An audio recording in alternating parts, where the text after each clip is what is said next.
Magandang gabi, Ian, at salamat. Magandang gabi rin sa lahat ng facts natics natin. Buti nakapag-dedicate ako ng kahit 45 minutes to 1 hour dahil busy-busy kami dito sa campaign secretariat office, no? Yung 2 aso at yung 1 pusa na palibot-libot dito, nahuli na namin dito sa campaign headquarters ng Ronald Llamas for Senator Movement. So, buti naman nagawa namin yun this afternoon. Oo, napansin ko nga, no? Mukhang meron kang ready poster na sa likod mo. Ano ba yan? Ronald Llamas for Senator? Mukhang todo na to. Correct. Tama. Elections 2025, Ronald Llamas for Senator. Mansanas para sa matamis na bukas. Maraming salamat po sa nag-donate, mga mababait na members ng Point 6 Movement. Bago natin pag-usapan yung topic, yung Carlos Yulo family saga, pag-usapan natin yung Point 6 Movement, no? Indulansad natin yan dito sa Facts First dahil nga tumataginting na 0.6% ang nakuha ni Secretary Edu Manzanas doon sa last Pulse Asia survey. And you are the self-appointed, self-designated, and self-proclaimed executive director ng Point 6 Movement. Tama ba? That is absolutely correct. Isang malaking karangalan para sa akin yan, ano? At latching on to your point, talagang kumakarera na tayo sa Yahoo Trends. Yung tinatawag nilang Yahoo Trends, lumalabas, wag tayong makikinig sa survey, no? 0.6, ano yan? 0.6, there is good momentum base sa data ng Yahoo tsaka sa Microsoft Bing search. Nasa search na ngayon siya sa Bing, sa DuckDuckGo, tsaka sa Yahoo, no? So we're very, very optimistic. At saka sobrang credible pa ng mga survey, di ba, Alan, yung tinatawag na Kalye survey tsaka mga radio survey, no? Sobrang scientific nun. Talagang sinusunod yun, no? Ay, grabe. Leading kami, no? Nagtaka lang kami dahil there was a portion na nagtanong kami sa mga interviewees, parang pare-pareho yung itsura, no? Nag-iiba lang yung kulay ng t-shirt. Pero we decided to attribute that to stochastic error. Tinatawag nating autostochasticity. Parang pare-pareho yung mukha ng ini-interview namin. Ang taas-taas ng reading kay Senator Edu Manzanas, but that can perhaps be attributed to autostochasticity. Can you walk us through the poster that you have behind you? Ronald Llamas for Senator. Kasi initial impression ko, first time ko siya makita, no? Trapong-trapo yung pagkakagawa. Was that intended?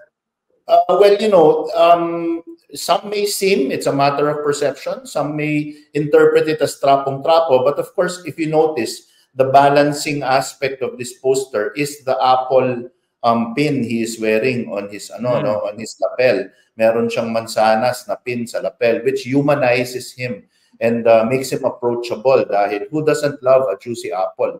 At kung tinignan natin yung expression ni Senator Ronald Llamas dito sa poster na to, very pensive, very forward-looking. He's thinking about ways to uplift the country and the Filipinos. The colors, of course, are reminiscent of the Philippine flag, of which we believe Senator Edu Manzanas is the finest example of a Filipino candidate. So if this is to be interpreted as trapo, then guilty as charged, but we will see kung ito ay tatatak sa puso at damdamin ng mga botante. O magmamarka, no? Initial impression ko rin, mukha siyang pambagong lipunan, yung mga ganyang design, sinadya ba yan? Well, the inspiration was actually Boy Scout Jamboree, no? Yung Boy Scout Jamboree 1984. Kasi ganito rin yung itsura ng poster ng ating Boy Scout Jamboree poster. So yan yung naging ating inspiration dito. Medyo old school na makabago, na there's some nationalism to it. We think it is a progressive poster that will catapult him in the next survey. Maganda yan, medyo faded pa, no, pag dinikit nyo sa mga pader-pader, no? Para talagang old school, no? Oo.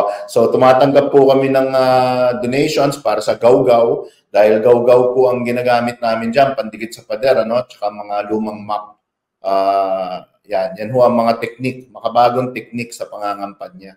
Yung postering. Yung kulay ng mansanas parang dikit na dikit pala sa kulay ng bandila natin, no? Yung pula, no?